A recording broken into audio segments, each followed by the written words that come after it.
Hello friends, hope all of you are doing well. Welcome back to India for IAS Current Affairs series. So in this Current Affairs series, we bring topics which are in news, which are relevant to various examinations, especially like UPSC, prelims and mains, UPSC prelims and mains, and KS prelims and mains, and also KPSC Group C exams and SSC exam. In the current affairs series video, we cover the 360-degree overview of the topic, which is important or which is relevant to prelims, mains, and also interview perspective. In this video, we are going to study about International Monetary Fund. So why it was in news, the structure of the International Monetary Fund, its significance, criticism of the International Monetary Fund, followed by one prelims practice question. Coming to the context why International Monetary Fund was in news. So recently, Pakistan cuts 1.5 lakh jobs and dissolves the 6 ministries to secure $7 billion bailout loan from the International Monetary Fund. So this is one of the conditionalities put by IMF to go for the reduction of revenue deficit. So the salaries and the subsidies and pensions, they come under revenue deficit. So if the any government, if it agrees to reduce the revenue deficit, then the IMF will be providing loans to those countries. So here we can revisit how India secured the loan for the balance of payment crisis in the year 1991 and 92, so that it can achieve the LPG reforms. So in that, at that time, India also agreed to the conditionalities put forward by IMF, and also India went for reducing revenue and fiscal deficit both. The same conditionalities being put by IMF for the Pakistan. So because of that reason, Pakistan has cut 1.5 lakh jobs, and it is also dissolving 6 ministries to achieve the revenue deficit or to reduce the revenue deficit. Now we will briefly study about the IMF. IMF is a global financial institution. It was established to promote international monetary cooperation, secure financial stability, facilitate international trade, promote high employment and sustainable economic growth. And also one of the aim of the IMF or objective is to reduce the poverty all around the world. This IMF, it is one of the institution of Bretton Woods. So while studying economics, we have studied Bretton Woods organizations or Bretton Woods institutions. So the other one is World Bank. Among the two Bretton Woods institutions, IMF is one, another one is World Bank. Coming to the founding and purpose of the IMF. So it was established in the year 1944 during the Bretton Woods Conference. The headquarters of the IMF is located in Washington, D.C., in the United States of America. The member countries of the IMF are 190 member countries as of 2024. The primary mission or vision or goal of the IMF is to ensure the stability of the international monetary system. What are the components of international monetary system? So this includes the exchange rates, international payments, and also bilateral and multilateral transaction between various countries. Now we will try to understand the key functions of the IMF. The first one is surveillance. IMF monitors global economic trends, and it provides economic analysis and policy advice to the member countries. It assesses the risks that could impact the global financial stability, and also it suggests the policy adjustments in order to avoid the global financial crisis and also individual country balance of payment crisis. The second key function of the IMF is lending. The IMF, it provides financial assistance to the countries which are facing balance of payment problems. It lends money to help the member countries stabilize their economies and restore growth, often under the conditions that encourage the policy reforms. For example, in the year 1991 and 92, India sought the help of IMF to overcome the balance of crisis, and now Pakistan also taking the help of IMF in order to achieve the balance of payment stability. And 2 years back, Sri Lanka was facing economic crisis. At that time also IMF helped. IMF bailed out the Sri Lanka. Then the third main function of the IMF is capacity development. The IMF provides technical assistance and training to help the member countries to strengthen their capacity to design and implement effective policies in areas like fiscal management, monetary policy, exchange rate policies, and financial systems. So, in all these areas, it helps the member countries to enhance their capacity to design and implement effective policies. Now we will try to understand the special programs and tools of the IMF.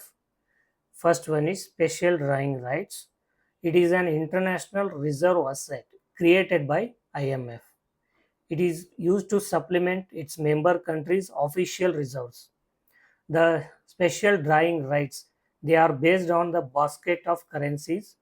This basket of currency, it includes US dollar, euro, Europe's euro, Chinese renminbi, Japanese yen, and Great Britain's pound. So these are the five currencies which are there in the basket of special drawing rights basket of currencies.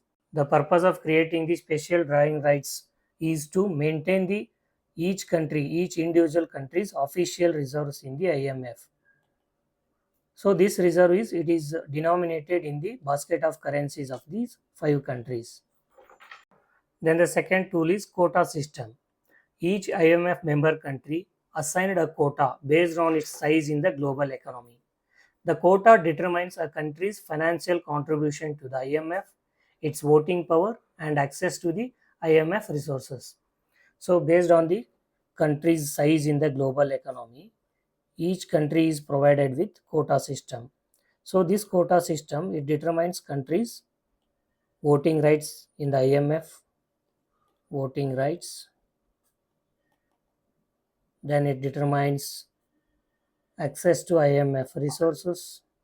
If it has to access IMF loans, the quota determines the IMF resource accessibility. Then this quota also determines the contribution of each country's financial contribution to IMF. Then one more tool of the IMF is poverty reduction and growth trust. The main aim of this poverty reduction and growth trust is to support the low income countries with concessional financing. So this concessional financing is aimed at reducing poverty and promoting growth in those low income countries.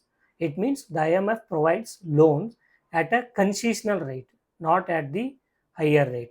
So its major objective is to reduce poverty and promote the economic growth in those countries.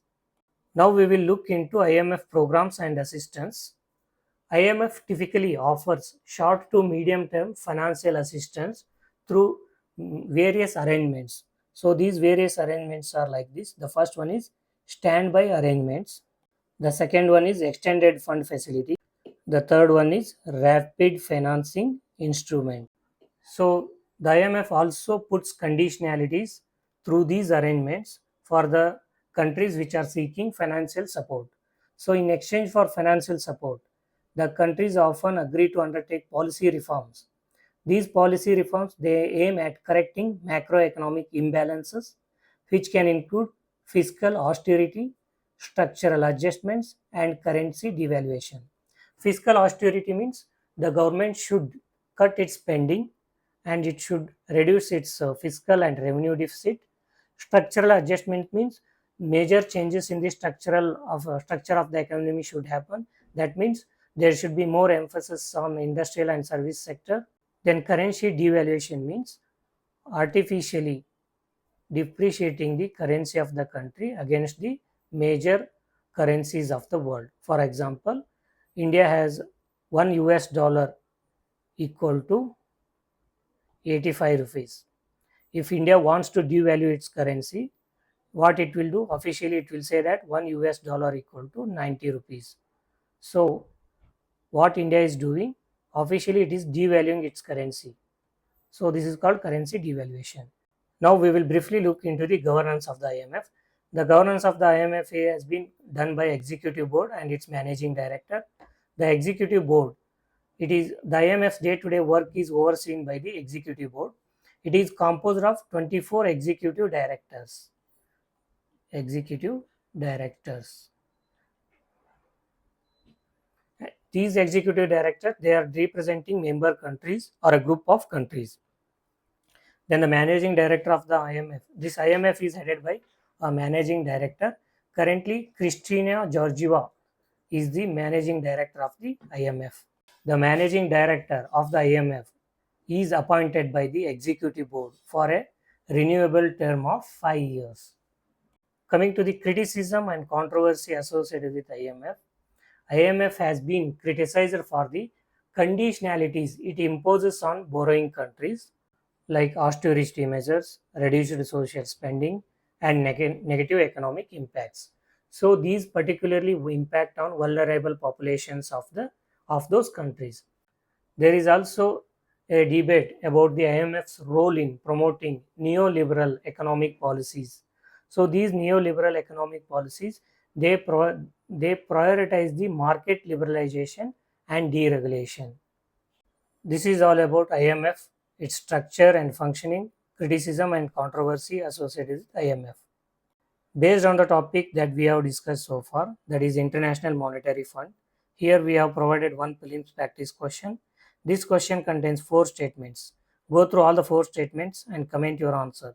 The answer and detailed explanation for this question is available in the PDF handout, which you can download by joining our Telegram channel. Thank you for watching. See you in the next video. Till then, happy learning.